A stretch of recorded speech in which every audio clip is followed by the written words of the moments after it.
Hello everyone, today I'm bringing you a review on Isla and the Happily Ever After by Stephanie Perkins. The third and final book in the Anna and the French Kiss companionship books.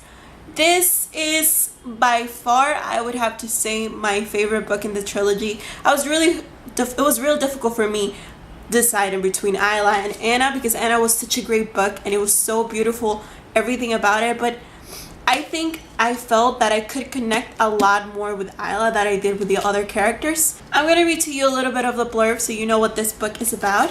And it says, hopeless romantic Isla has had a crush on introspective cartoonist Josh since their first year at the School of American Paris. And after a chance encounter in Manhattan over the summer, romance might be getting closer than Isla imagined. But as they begin their senior year back in France, Isla and Josh are forced to confront the challenges every young couple must face, including family drama, uncertainty about their college futures, and the very real possibility of being apart. We say goodbye San Francisco and we go back to Paris where it all started. We are back at the School of America in Paris.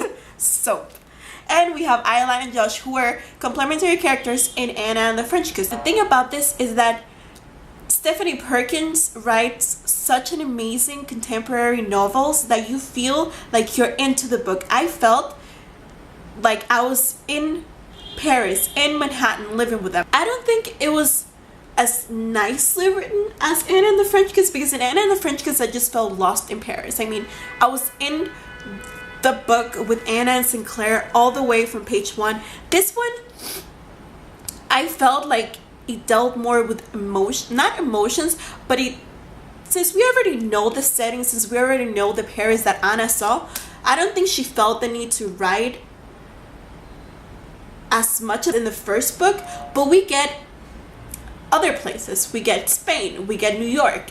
If you're interested in reading Isla and the Happily Ever After and you haven't read the previous 2 books, I would tell you to go read the first Anna and the French Kiss and then Lola before you read Isla and the Happily Ever After, because in this book, since this is the final book, you get like the ending is just, I mean, you get like a lot of information about those 4 characters in the other 2 books, and it wouldn't be fair, like it would be a spoil if you wanted to read the first 2 books after you read Isla. I felt like this book was a little bit darker than the others in the aspect of relationships. The other ones dealt a lot with external factors and things affecting them from the outside, situations, parents, things like that. This book wasn't. I felt like it was more like an internal struggle that Josh and Isla had throughout the whole book, and you didn't even know what the real struggle was until like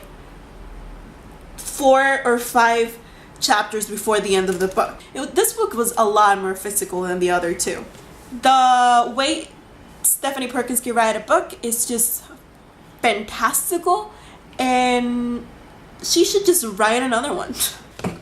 All in all, I think Isla and the Happily Ever After is my favorite book in the trilogy, and I am so happy I finally read it because it's been sitting on my shelf for a long time, and I don't know why I haven't picked it up until now, but I'm glad I did because somehow I had forgotten how amazing Lola and the Boy Next Door and Anna and the French Kiss were, and this kind of reminded me, and I have a feeling like I'm probably going to be reading Anna and the French Kiss soonish, like tomorrow.